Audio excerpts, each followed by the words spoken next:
We enjoy celebrating our festivals in a very food centric fashion, so Holi was no different either.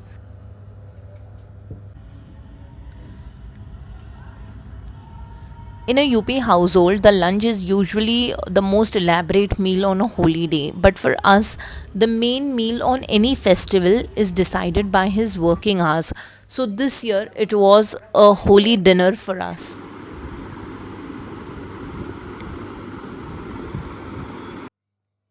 Also, it's a thing in vegetarian homes from where we come from to have on menu a really masaledar sabzi, mostly of kathal, resembling a non-veg gravy almost, in order to replicate a tradition of sorts of mutton being prepared and eaten on holy afternoon after all that playing with colors.